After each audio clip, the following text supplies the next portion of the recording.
Hey y'all, actually, how y'all doing? Hoping you have a good garden morning. You can see here in PA, got a little misty rain coming down, some fog, overcast, which is great. One, it'll keep the ground moist for the new stuff I planted. Two, it'll give the other plants a day off from the hot sun and dry weather we've been having here to help them all take a rest and grow, and the new ones give them time and moisture to get up there. Now I want to talk about two main things today. One, I want to tell you what the plants are telling me about the weather coming up. The other thing I did something new with cucumbers here for the first time. It's very inexpensive to try. I'm trying it for the first time, so I'm learning as well, but I want to show you kind of what I did here. But let's first look at the crop we're getting. This is about what I'm getting every other day, which is perfect for the family. Sometimes a little too much, so I do give some of it away. But this is bush beans, green beans, and yellow beans. Scallions. Now let me show you these scallions here. These are larger than what you'll get in the store. The reason why I had to leave these in. I've had so many this year that if I would have pulled them earlier when I should have, they probably would have died off in my fridge. So at least I'll be able to use some of this. I could probably cut, you can see if, let me see if, yeah, you can probably cut about 2 to 3 inches of this and still use it. This one you can get about 4 to 5 inches. This one here, you can see here probably, depending on the thickness, probably only to about there for flavor. This one's only gonna get about there from me. But the great thing about onions is no matter what size they are, once they get past a certain size, which is very small, they maintain their flavor. So no matter how big they get or how big they don't get, they're always going to have that same flavor. Sure, you want more product out of it and you want a bigger onion, but at least you just use them. They'll still be good. Put it in a salsa or use it for, I don't know, a sandwich or a wrap or something like that. Let's see what else we got. We got lots of kale coming in, Swiss chard, leaf lettuce. Probably my last squash. I'll show you that plant here in a little bit. My heirloom tomatoes, heirloom yellows, cherry, grape, and some Romas in there as well. Peppers, I got plenty of ghost peppers, as you know. Sriracha, banana peppers, and some Anaheims. All right, let's go take a look at what I mean by what the plants are telling me about our upcoming weather here for the fall. It's not necessarily a good thing. It's not awful, but it's not also that good. But let me show you an example here.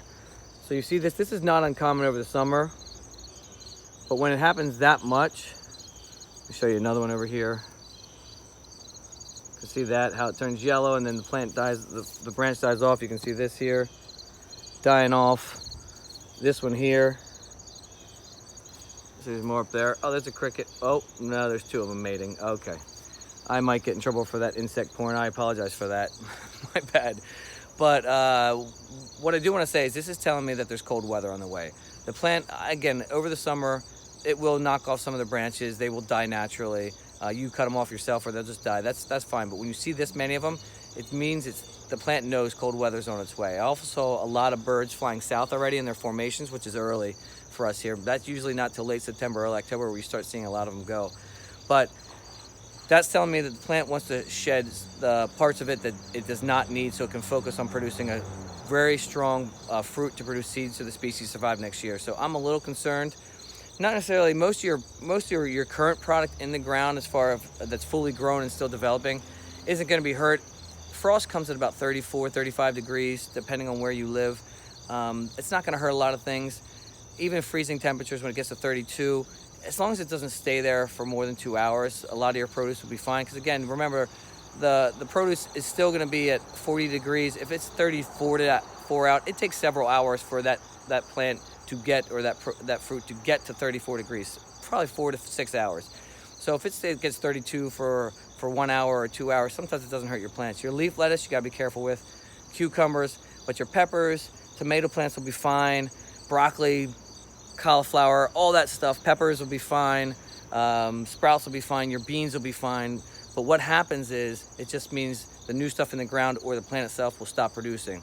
Once it feels that cold weather, it just stops producing. So last year I was able to get produce all the way almost till Thanksgiving. If we get an early frost in October, I might only get it till late October or the first week of November getting good produce. So I could lose 2 to 3 weeks.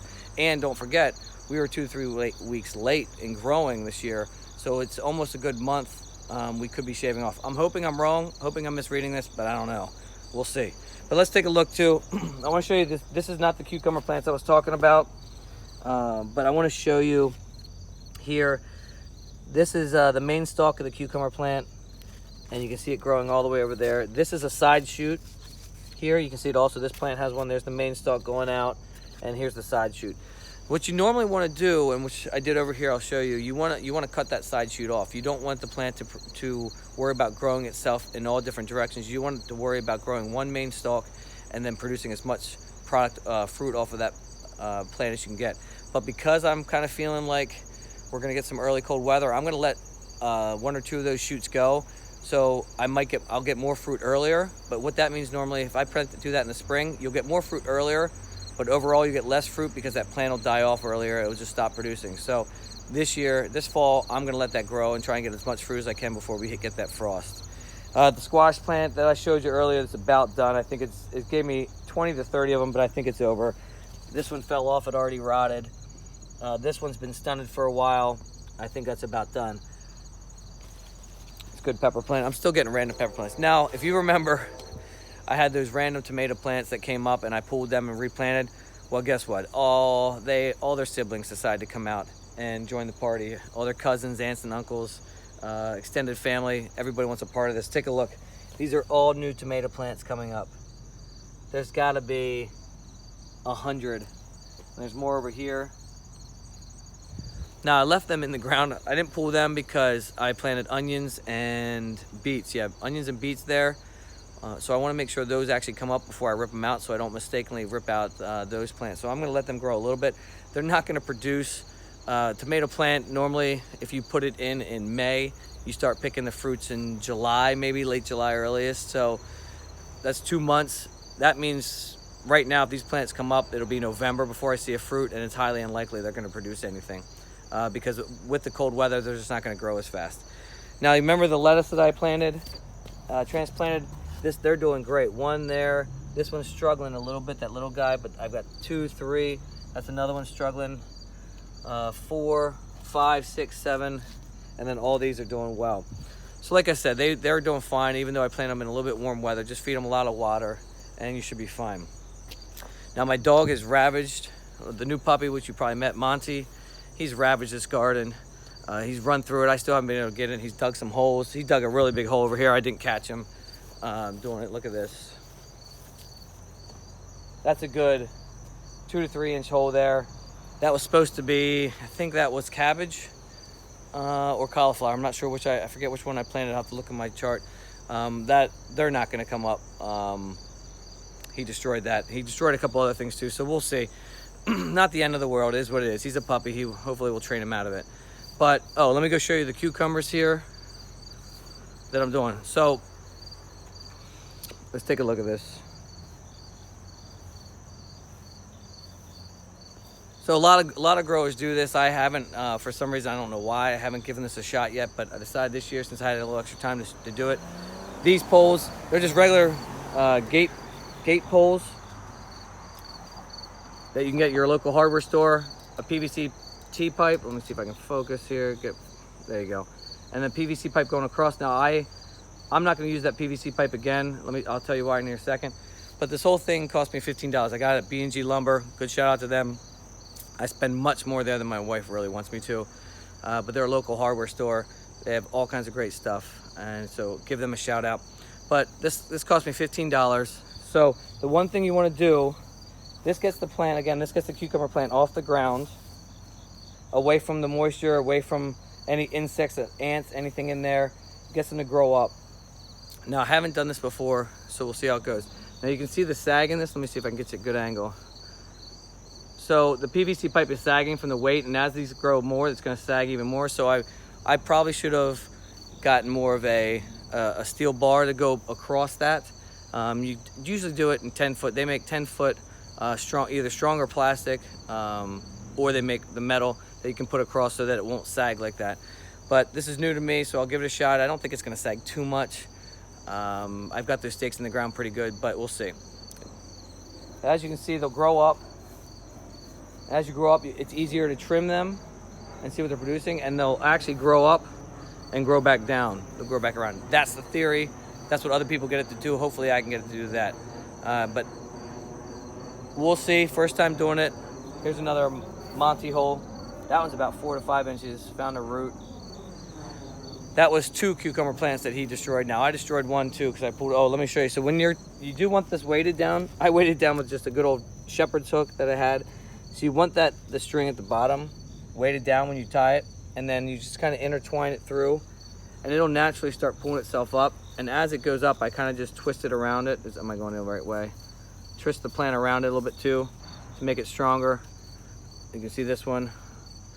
If it grows onto here, just pull that off. So if it attaches to the next one, which you can see it happens, it's doing it a couple times.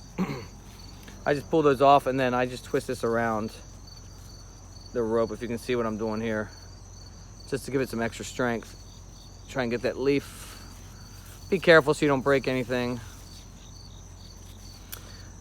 Let me see if these have any suckers on them. Doesn't look like, oh, here you go, here's a sucker. So just like tomato plants, cucumber plants get a sucker. So you'll see the main stalk here coming up. It goes this way and goes up. You'll see the leaf come out here. Leave the leaf on so for further synthesis to work. That leaf's not looking too good. But then here's a sucker. This is what I was showing you the other one. This one I'm gonna pull because that actually looks like it's a fruit coming. But I'm gonna pull it because I wanna try this the right way. And just take that off. So just like the tomato plants, you pull that sucker off and let it go. There's a nice one coming. So the fruit grows in between. So you can see here, let me see if I can show you here. There's a good example. Get it focused, there. So you can see the male, this is the male plant that's coming up here, and you can see the female plant. So that'll grow, this will flower and that'll flower, and hopefully you get an insect or bee to get in there and pollinate that, or you can self-pollinate it if you want. So here I'm going to twist this around as well. So the vines that they grow out to grab, those don't do too much. I think I just broke that leaf, it'll be fine. If you rip those off, they're not going to hurt the plant at all. So you can, like I said, you can break those off if they're growing onto another plant. Just pull them off from each other and they'll be fine. All right, so that's it for the garden today. Hope you guys all enjoyed it. What is it, a Thursday? Hopefully I'll get one here to you Saturday or Sunday, next couple days here. But have a good day, garden. Enjoy the overcast and get yourself some cool weather here for a little bit. We'll see you later. Take care, bye.